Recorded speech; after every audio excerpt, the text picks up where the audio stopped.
Good evening ICSC के my 10th graders, कैसे हो तुम लोग। आज है मंडे और आज मैं बना रही हूँ third video of the periodic table. Second video थोड़ा लेंदी था, but in that video I had covered all the various aspects, क्योंकि पीरियोडिक टेबल सिर्फ देख के तुम्हें एनालाइज करना है, तो उसको देखना जरूरी है क्योंकि all of that is there in your book and you need to understand that.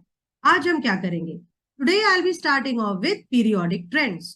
तो पीरियोडिक ट्रेंड्स आपके लिए नया है, so we will deal with it. So in this third video, we will be talking about periodic properties. Periodic table में बार बार तुम लोगों को दिखाती हूँ because most of the questions will be solved from by just looking at the periodic table and understanding the various layouts of the periodic table. Periodic properties, तो ये वो periodic properties है जिनके बारे में हम डिटेल में बात करने वाले हैं. What are those? सामने दिख रहा है आपको periodic table trends. So at the end of this chapter आपको ये सारे एरोज का मतलब अच्छे से समझ में आएगा. Major periodic trends are your atomic radius, ionisation energy, electron affinity, electron negativity, and then we will also talk about valency, metallic character, non-metallic character. In the end, we need to just correlate it with halogen series and group 1. तो यही पूरी चीज हमें जाननी है. So today I'll be taking up atomic radii. Got it? So atomic radii, sit with your notebooks. बहुत important periodic trend है because atomic radii से ही बच्चों तुम बाकी सारी चीजों को आसानी से explain कर पाओगे. सारे trends will follow after this, right? तो देखें कि what is atomic radius. Look what is in front of you. बहुत simple सा चीज है. atomic radius मतलब atom का radius. So this is the same diagram which is given in your Selena publications. देखो एटम का रेडियस मतलब atom लो, एटम के सेंटर में न्यूक्लियस है, न्यूक्लियस के सेंटर से आउटर मोस्ट शेल तक जो डिस्टेंस होना है that will be taken as the radius of the atom. So in very simple terms कोई भी लेमैन बता देगा कि atomic radius is the distance from the centre of the nucleus to the outermost shell. Okay, so atomic radius practically means it should be the distance from the center of the nucleus, center of the atom, to the outermost shell of the atom. ठीक है? Now, एक problem है. What is that problem? The problem is कि इस atom का outer shell कहाँ होगा? This is very difficult to analyze. Okay, so there are certain problems in finding the atomic radii. What are those two problems? पहला problem है बच्चों कि अभी तक atom although it is very small और हम अभी भी उसके अंदर की चीजों को डिड्यूस करने में लगे हैं. एक चीज जो हम पक्के से बोल सकते हैं वो क्या है कि हम कभी भी ये प्रेडिक्ट नहीं कर सकते कि this is the outermost shell of the atom और इसके बाद एटम का कोई और शेल नहीं हो. Okay, so it is very difficult to assess the exact boundary of the atom. फिलहाल के लिए आप यही समझे. So when you go to higher classes, you will learn about quantum mechanics. तब आप समझोगे कि हम probability के terms से बातें करते हैं. उतना complicated, we are not going to go into those so much of complications. Simply ये ध्यान रखो कि difficult है atom का outermost boundary पता करना. It is very difficult to get a well-defined boundary of an atom. So how are we going to measure the atomic radius, kids? Okay, ये हमारी पहली प्रॉब्लम है. सेकेंड प्रॉब्लम है कि एटम इतना छोटा है वो हमेशा एक ग्रुप में रहता है, वो हमेशा एक ग्रुप में रहेगा, एक झुंड में रहेगा. उसमें से एक एटम को खींच के निकालना विल बी और आइसोलेट करना is a very very difficult job, almost impossible job. Okay, तो दूसरा फैक्टर क्या है हमारे लिए? It is not possible to isolate a single atom. So ये दोनों points तुम लोग note करो. पहला, what is the atomic radii? Atomic radii should be the distance from the center of the nucleus to the outermost shell. But ये distance calculate करना is difficult for us. Why? Because of two factors. The atom does not have a well-defined boundary. Second thing, it is not possible to isolate a single atom. तो हम क्या करें? What are the solution to this problem is, let us find the distance between two atoms in a bond. वो possible है बच्चों. Okay, तो हम कभी भी जब हम एटॉमिक रेडियस या एटॉमिक रेडियस की हम बात करेंगे तो हम हमेशा इस रेडियस को कैलकुलेट करने के लिए एक कोवैलेंट बॉन्ड की हेल्प लेंगे. एक atom will make a bond. Two atoms will be involved in a bond. So now look at the diagram. These are the two atoms. इनके बीच में बॉन्ड बना है. So this is what? This is the distance between their nucleus. Internuclear distance नीचे में लिखा है बेटा. Internuclear distance, दो एटम उन्होंने आपस में बॉन्ड बनाया. बॉन्ड कैसे बनता है? By the overlapping of the electrons, by the shells, sharing of electrons, right? So उन दोनों के न्यूक्लियस पास आएंगे. वो मिनिमम डिस्टेंस इज कैलकुलेबल, तो वो हम कैलकुलेट करते हैं. अच्छा, ये जो डिस्टेंस है ये दो एटम्स के बीच के न्यूक्लियस का डिस्टेंस है. तो when you divide it by 2 you are going to get the atomic radius. Okay, suppose this distance is d, the internucleus distance is d. So what will be the radii of each atom? It will be nothing but this d by 2. Got it kids? Simple है. हम directly एक atom का radius नहीं calculate कर पाते हैं. तो what are we going to do? We will look at a covalent bond formed by the atom and then we are going to find the internuclear distance which is possible experimentally. और फिर उस internuclear distance को by 2 कर दो, वही तुम्हें atom का radius दे देगा. तो अब एटॉमिक रेडियस को फिर से डिफाइन करते हैं. Look what is written in the second half. Half the internuclear distance, half the internuclear distance between combined atoms in a molecule. तो इस तरीके से आप एटॉमिक रेडियस को कैलकुलेट करेंगे. ओके, तो इतना आसान भी नहीं था. एटम बहुत छोटा है, तुम उसको अलग नहीं कर सकते हो. So in a bond we are going to calculate the atomic radius. Got it? Now because the atom is very very very small in size, I have already told you the size of the atom. ये approximately कितना होता है बेटा? 10 to the power -10 meters, जिसको हम 1 angstroms बोलेंगे. इसके range में रहता है. When the atom is very very small, तो definitely हम जो रेडियस कैलकुलेट करेंगे वो भी छोटा ही होना है. We will choose a smaller unit. So what is that smaller unit that we are going to choose? We are going to use angstroms, which is nothing but 10 to the power -10 meters, या हम picometres भी use कर सकते हैं, 10 to the power -12 meters. ठीक है बच्चों? तो angstroms and picometres are the units in which we are going to measure atomic radius. Definition तुम्हारे सामने है. क्यों हमें एक केमिकल बॉन्ड में एटॉमिक रेडियस को मेजर करना है? इसका मैंने तो आपको I have given you the verification, I have given you 2 pointers. Although ये पूछा नहीं जाना चाहिए, but still because the diagrams have been different, so I'm giving you the proper explanation. Everything needs to go in a sequence. ये नहीं कि बस बता दिया कि पहले डिस्टेंस ये है और उसके बाद आपको दूसरा डायग्राम देके दूसरा डेफिनेशन दे. दूसरे डेफिनेशन की जरूरत क्यों पड़ी ये जानना जरूरी है, because ultimately being a science student you need to know every aspect of the problem. Got it बच्चा? Hope you have understood this. अब आगे बढ़ते हैं. अब इस एटॉमिक रेडियस का हम किस we need to calculate this atomic radius for each and every atom or element present in the periodic table. ठीक है ना? तो हम periodic table में we started to calculate the atomic radius of all of the elements. हमने देखा कि ये जो एटॉमिक साइज है या एटॉमिक रेडियस है ये बेसिकली 2 चीजों पे निर्भर करता है. किसी एलिमेंट का साइज बड़ा होगा या छोटा होगा, वो डिपेंड करता है 2 चीजों. What are those factors? देखो सामने लिखा हुआ है बेटा. What is written? It depends upon the number of shells and it depends upon the nuclear charge of the atom.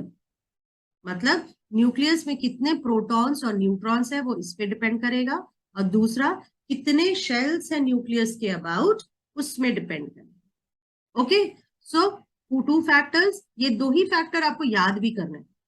Okay, in all the others also 2 ही फैक्टर मोस्टली आ रहे हैं और यही तुम्हें याद रखना है. Number of shell. Number of shell को कैसे एक्सप्लेन करोगे? डायग्राम देखो. This is your nucleus. In the nucleus ये तुम्हारा क्या है? This is your nucleus. Nucleus के अबाउट शेल्स है, शेल्स में तुम्हारे इलेक्ट्रॉन्स है. तो न्यूक्लियस से जो आउटर मोस्ट शेल होगा वो जितनी दूरी पे होगा, वो जितनी दूरी पे होगा वही डिसाइड करेगा कि न्यूक्लियस की एटम की साइज क्या होगी. right? So how many shells are present? Suppose I keep on adding more and more shells, atom में और shells हैं, तो क्या हो गया? Atomic radius बढ़ती है. तो जितने ज्यादा number of shells, उतना size of the atom will be more. This is one factor. Got it, kids? What about the second factor? Second factor है nuclear charge. Nuclear charge क्यों जानना जरूरी है? Nuclear charge basically means number of neutrons and protons. अब neutrons पे कोई charge होता नहीं है, तो ये चार्ज किसकी वजह से है भाई? प्रोटॉन्स की वजह से. दूसरी चीज जो तुम्हें ध्यान में रखनी है वो क्या है कि प्रोटॉन का जो मास होता है, protons are almost 2000 times heavier than electrons. Okay, so they are how many times exactly? Almost हम बोल सकते हैं 2000 times heavier than electrons. तो इलेक्ट्रॉन जिस फोर्स से प्रोटॉन पे फोर्स एक्सर्ट करेगा, उससे proton will exert a much higher amount of pull on the electron. बात समझ रहे हो? प्रोटॉन भारी है, वो इलेक्ट्रॉन को ज्यादा स्ट्रांगली अपनी तरफ खींचेगा then an electron would exert a force on the proton. Why? Because proton is heavier. तो न्यूक्लियर का चार्ज अगर ज्यादा है तो ऐसा हो सकता है कि जो वैलेंस शेल में इलेक्ट्रॉन्स है, जो बाहर की तरफ इलेक्ट्रॉन्स है, उनको इतनी जोर से पुल किया जाए कि एटम श्रिंक करना शुरू करे. समझ रहे हो? उनको इतनी जोर से पुल किया जाए कि एटम इतना श्रिंक करना शुरू करे. तो ये दो फैक्टर्स का cumulative effect, number of shells भी इफेक्ट देंगे और न्यूक्लियर चार्ज भी इफेक्ट देगा. इन दोनों के क्यूमुलेटिव इफेक्ट से size of the atom determine होता है. Right? So now if the number of shells, what is the next thing? यहां पर क्या लिखी हुई है? number of shells का explanation आपको आ सकता है. An increase in the number of shells increases the size of the atom. Hope you have understood कैसे. Next point है nuclear charge. Again यहाँ क्या लिखा होगा? Nuclear charge क्या है? पहले ये मैंने दिया है कि वो रेफर करता है the total positive charge present in the nucleus of the atom, which is nothing but the number of protons. Protons के ऊपर जितना चार्ज है वो क्यूमुलेटिव हो गया total positive charge. So nuclear charge refers to the charge on the protons. और जितने ज्यादा प्रोटॉन्स होंगे उतना ज्यादा इलेक्ट्रॉन पे फोर्स एक्सर्ट होने का चांसेस बढ़ जाता है. So an increase in nuclear charge, look at the second statement kids. An increase in the nuclear charge decreases the size of the atoms. Okay, जितना ज्यादा न्यूक्लियर चार्ज होगा, protons मतलब protons बढ़ रहे हैं, protons are heavier than electrons, protons ज्यादा force exert करते हैं, वो इलेक्ट्रॉन्स को अपनी तरफ पुल करने की, एटम को अंदर की तरफ खींचने की, आउटर शेल्स को अंदर की तरफ खींचने की टेंडेंसी रखेंगे. So number of shells one factor, nuclear charge other factor. Explanation आता है. That is why I have given you this one liner. और ये one liner is more than enough. Got it? क्योंकि इसमें सारे essential terms are present. Got it बच्चा? Then what is the last thing? The cumulative effect of these two factors will give you as to how an atom will have its size. कितना size होना है, और ये size group में बढ़ेगा या घटेगा, और या पीरियड में इंक्रीज होगा या डिक्रीज होगा. मतलब हम बात कर रहे हैं एटॉमिक साइज के ट्रेंड को जानने की in the periodic table. Okay, we have defined the atomic size, atomic radius define कर लिया, उसके दोनों एस्पेक्ट्स देख लिए, दो डेफिनेशंस मैंने आपको दिए. Second is what are the factors affecting atomic size. Factors affecting atomic size या एटॉमिक रेडियस दो है, number of shells, nuclear charge. Direct question रहता है. ओके, डायरेक्ट क्वेश्चन रहता है, number of shells in nuclear charge. Then what will the impact of number of shells be? Increase कर देगा size को. What will the impact of nuclear charge be? ज्यादा nuclear charge तो size छोटी, ज्यादा nuclear charge तो size छोटी.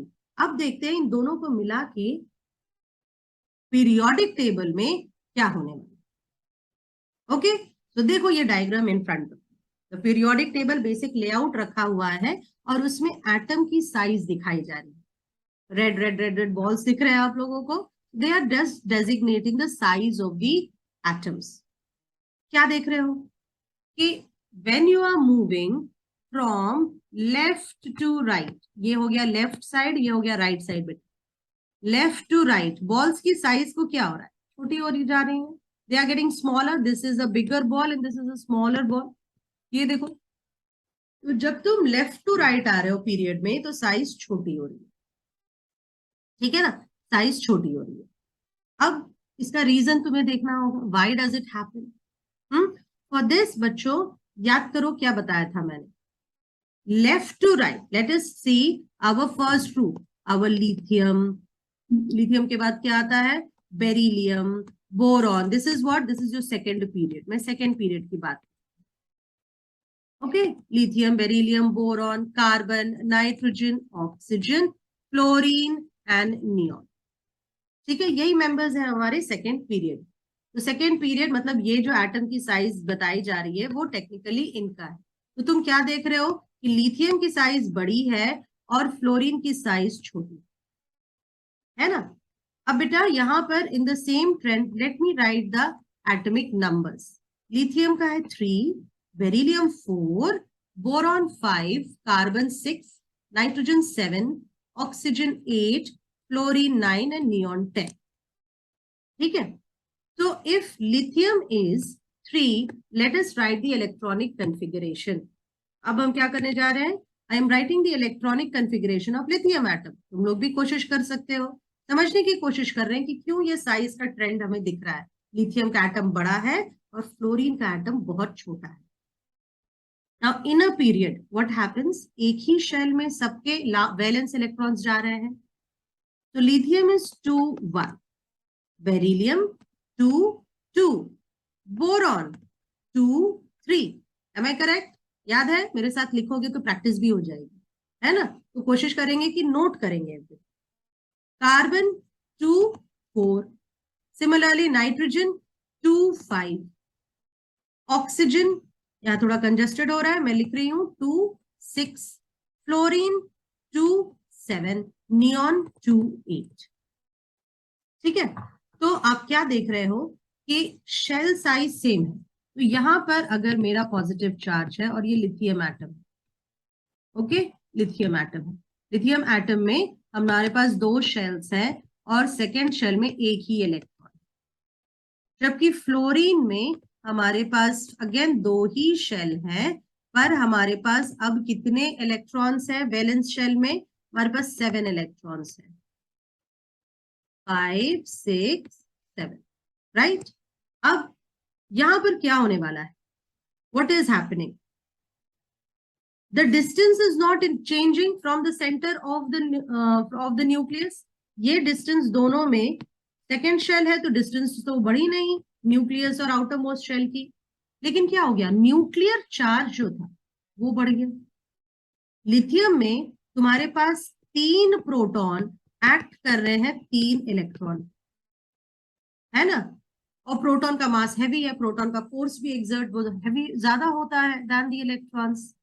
When you come to fluorine, तब क्या हो रहा है, आपके पास है 9 प्रोटॉन और वो एक्ट कर रहे हैं 9 इलेक्ट्रॉन्स पे, number of the nuclear charge has increased considerably, but what has happened, the size has not, the valence shell दूर नहीं गया है न्यूक्लियस से, तो क्या होगा, जो न्यूक्लियर चार्ज है वो अपना इंपैक्ट शो करेगा, it will pull the outermost shell towards the centre, क्यों, क्योंकि प्रोटॉन का जो फोर्स एक्सर्टेड है इलेक्ट्रॉन पे वो थोड़ा ज्यादा है in comparison to what the electron is attracting it with.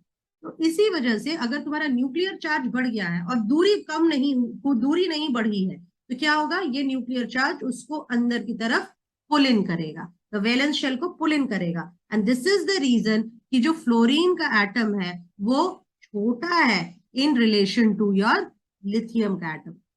क्या हुआ, जब न्यूक्लियस ने आउटर शेल को अंदर की तरफ खींचा, फोर्स ज्यादा थी, द शेल कंप्रेस्ड, तो इसी वजह से जब हम लेफ्ट टू राइट आए पीरियोडिक टेबल में बच्चों, तो मैंने क्या बोला, आपकी साइज को क्या हुआ, साइज रिड्यूस हो गई, एटॉमिक साइज सबसे ज्यादा ग्रुप 1 की है और सबसे छोटी हमारी किधर दिख रही है, इट इज ग्रुप 17, समझ में आ गई बात। तो atomic size decreases from left to right, और यहाँ मेजर इंपैक्ट किसका हुआ, न्यूक्लियर चार्ज बढ़ने का, right. Understood? Now with this fact, ये पढ़ने के बाद हम लोग डायरेक्टली कहाँ मूव कर रहे हैं? We are moving on to group में क्या ट्रेंड है। हमने देख लिया कि पीरियड में क्या हो रहा है, there is decrease in atomic size, but what will happen down the group? What will happen down the group? जब तुम डाउन द ग्रुप जा रहे हो तो हमारे पास क्या हो रहा है? आप क्या देख रहे हो? साइज बढ़ रही है कि नहीं? Increasing atomic size down the group. देखो जैसे कि let me take group 1 and do the same drill. Group 1 ले लेते हैं। ग्रुप 1 आपको अच्छे से याद है, lithium, sodium, potassium, rubidium, caesium and francium. तो क्या देख रहे हो? ऊपर से नीचे आ रहे हैं तो शेल्स बढ़ेंगे। यहाँ क्या बढ़ेंगे? शेल्स बढ़ेंगे। लिथियम से इलेक्ट्रॉनिक कंफिगरेशन कीजिए 2-1, सोडियम का हो गया 2-8-1, पोटेशियम का हो गया 2-8-8-1, है ना? रुबीडियम का हो गया 2-8-18-8-1. Got it? So what are we seeing? We are seeing that as we are moving down, हमारे शेल तो बढ़ रहे हैं, लेकिन हमारे शेल भी बढ़ रहे हैं, न्यूक्लियर चार्ज बढ़ रहा है लेकिन शेल भी बढ़ रहे हैं। तो here what is happening, nuclear charge का इम्पैक्ट रिड्यूस हो जाता है because distance is also increasing. Every time एक प्रोटॉन और इज बीइंग एडेड, दूरी भी बढ़ रही है इलेक्ट्रॉन की प्रोटॉन से।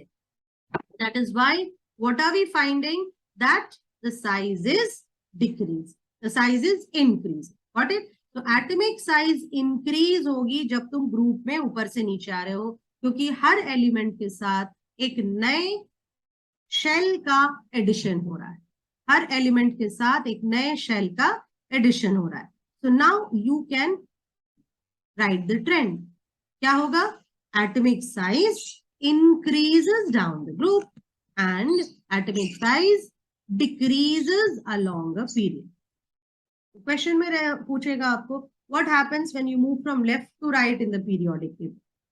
लेफ्ट टू राइट मतलब जो तुम्हें पीरियोडिक टेबल अपने आंख के सामने रखो, इस तरफ एल्कली मेटल दिखेगा आपको, इस तरफ आपको हैलोजन्स और नोबल गैसेस दिखेंगे। तो आपका hand, left hand will be towards the alkali metal. So left से राइट की तरफ घूमना है। क्वेश्चन में हम ऐसी ट्रेंड बताते हैं, लेफ्ट से राइट जाओगे तो क्या होगा? Top to bottom is very simple to understand, but a lot of kids have a confusion कि लेफ्ट टू राइट की बात क्यों बोल रहे हैं। ठीक है?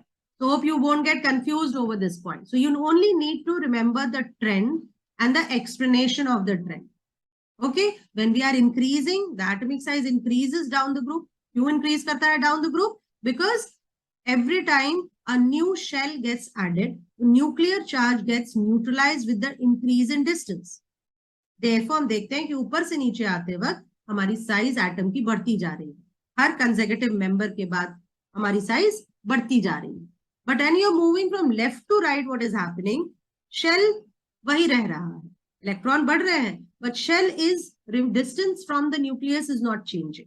तो उस केस में क्या हो जाता है कि न्यूक्लियर चार्ज डोमिनेंट हो जाता है, वो आउटर शेल को अपनी तरफ खींच लेता है। तो पीरियड में न्यूक्लियर चार्ज का influence is more because valence shell is entering in the same shell. चलो, तो now in your syllabus या in your textbook what is there, कुछ टेबल दिया हुआ है।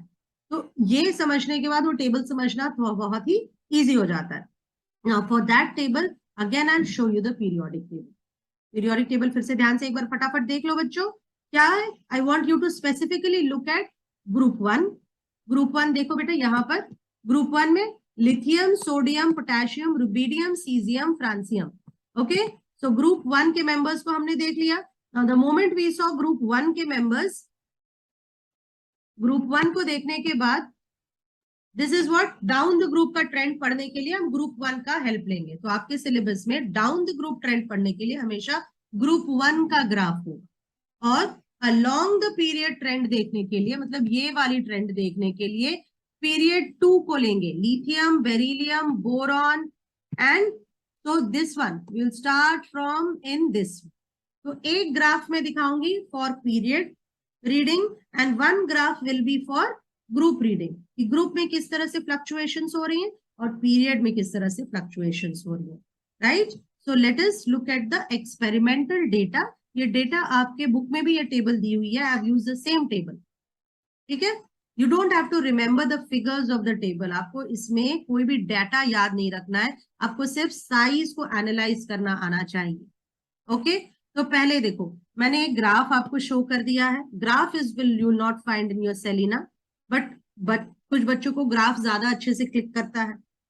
ये देखो, atomic radius is plotted against, atomic radius is plotted against, atomic radius is plotted against what?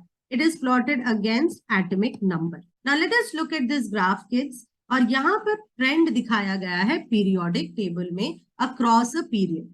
ये देखो, पहले ग्राफ को देख लेते हैं।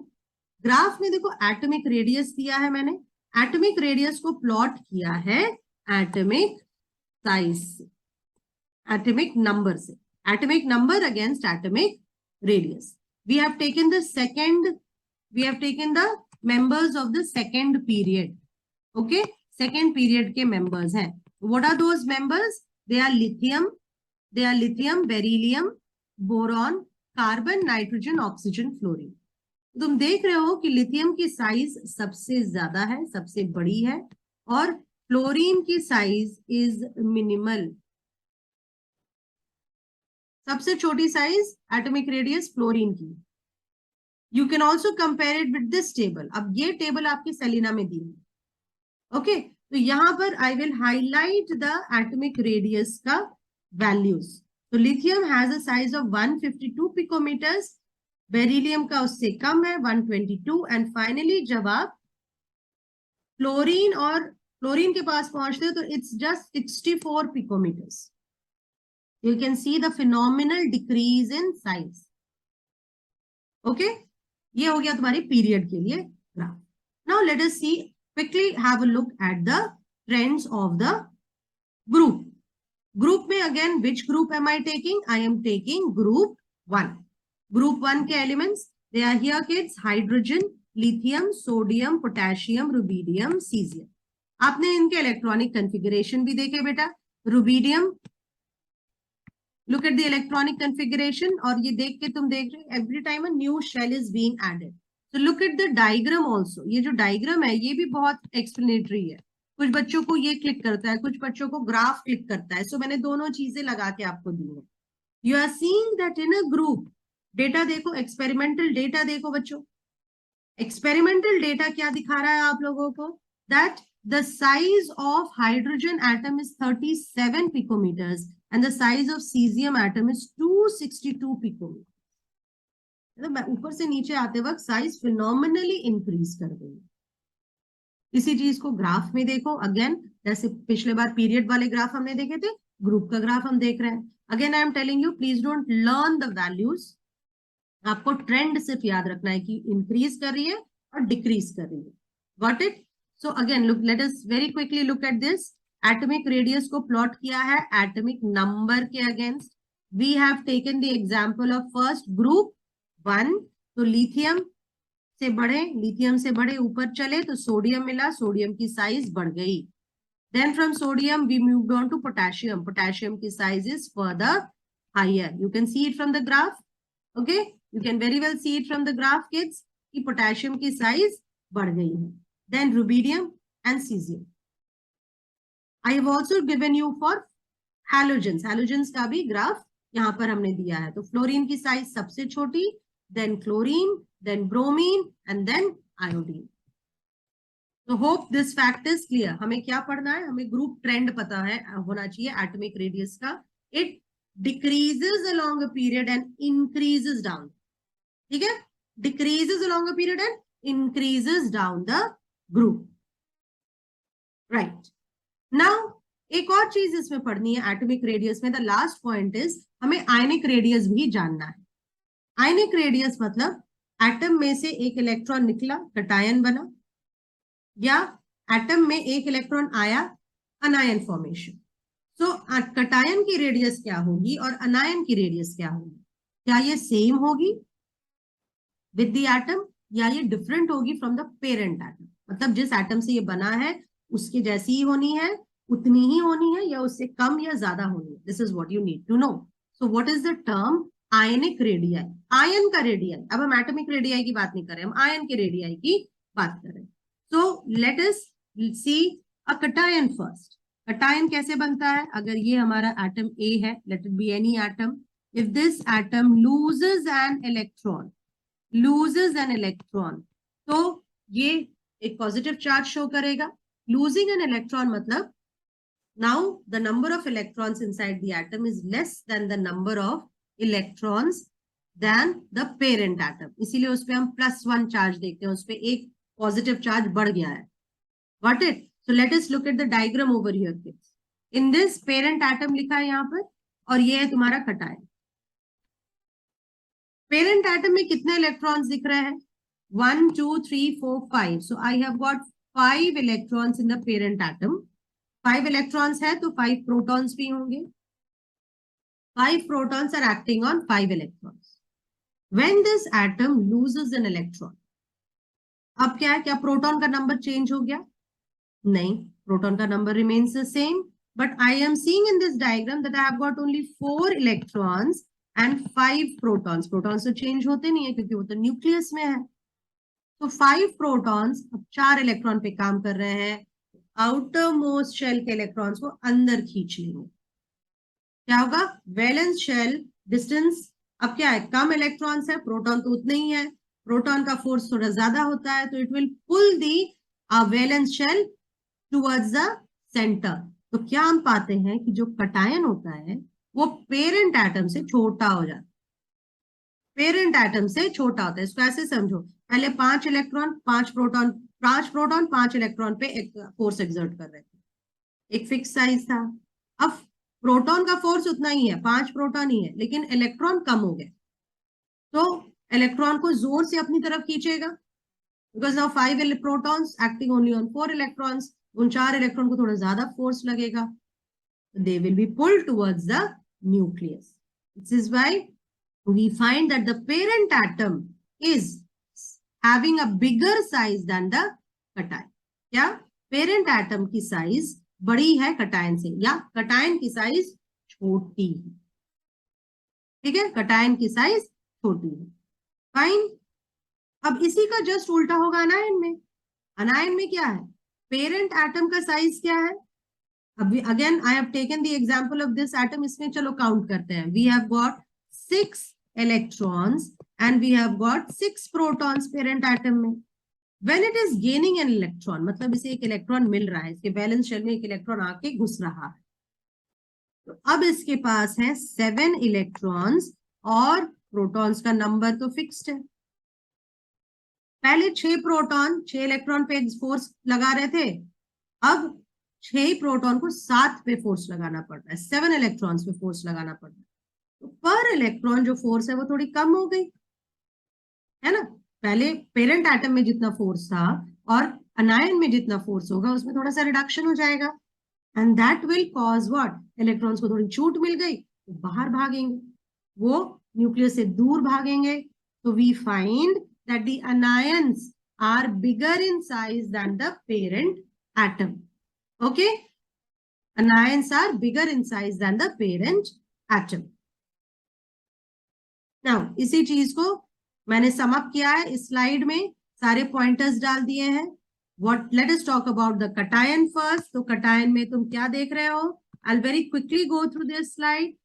कटायन स्मॉलर होता है पेरेंट एटम से, ठीक है, और उसका रीजन क्या है मैंने अभी समझाया, उसको मैंने अब लिख के दिया कि the total positive charge is more then the total negative charge. Total positive charge is more than total negative charge. और the example I have given is for sodium. तो सोडियम कटायन बनता है Na+, and here I have given you the data. Na+ और Na के size को देखो. Neutral atom is bigger than the cation. Picture से एकदम क्लियर है.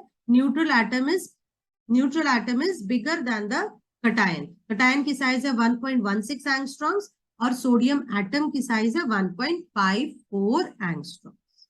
क्लियर है बच्चों? तो क्या द कटायन फॉर्मेशन भी दिखाया गया है. तो व्हाट इज हैपनिंग एक्चुअली, तुम देख रहे हो इनफैक्ट सोडियम एटम में तो पूरा एक शेल ही गायब है.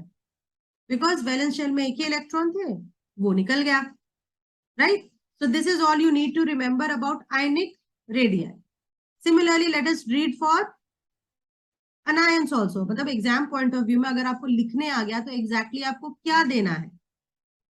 Okay, so what about the cation anions. Anions बड़े होते हैं पेरेंट एटम से. अनायंस क्या होते हैं? बड़े होते हैं पेरेंट एटम से. Then the total positive charge, why is that so? हमने अभी समझा, total positive charge is less than the total negative charge. Total positive charge is less than the total negative charge. ये equation देखो, chlorine at anion का formation. Chlorine accepts an electron and becomes Cl minus. Okay, accepts becomes Cl minus. Chlorine atom ka, if you remember kids, chlorine ka atomic number is 17. So we can say that in the atom 17 protons और 17 electrons हैं. लेकिन जब वो अनायन बन गया तो हमारे पास 17 proton को एक्ट करना पड़ेगा 18 इलेक्ट्रॉन्स पे. सो पर इलेक्ट्रॉन जो फोर्स होगा इट विल बी लोवर्ड. पर इलेक्ट्रॉन जो फोर्स होगा वो लोअर्ड होगा. उसी को हम बोलते हैं इफेक्टिव न्यूक्लियर चार्ज. हम लोग आगे पढ़ेंगे. Okay, it will be lowered. Effective nuclear charge per electron कम हो गया, लोअर हो गया. What is the term I am using kids? Effective nuclear charge per electron. Okay, per electron. What has happened? It has lowered. Effective nuclear charge per electron is lowered. इसीलिए अनायन की size जो valence shell है वो थोड़ा सा bulge out करता है और न्यूक्लियस उसको अपनी तरफ जोर से पुल नहीं कर पाता. So here the data also proves chlorine atom की साइज है 0.99 एंगस्ट्रॉम्स और जो अनायन बनता है उसकी साइज है 1.67 angstrom. Okay, so anionic radii, cationic radii, atomic radii, factors affecting atomic radii, group trends. आज के क्लास में, आज के वीडियो में इतना ही हमने पढ़ा है.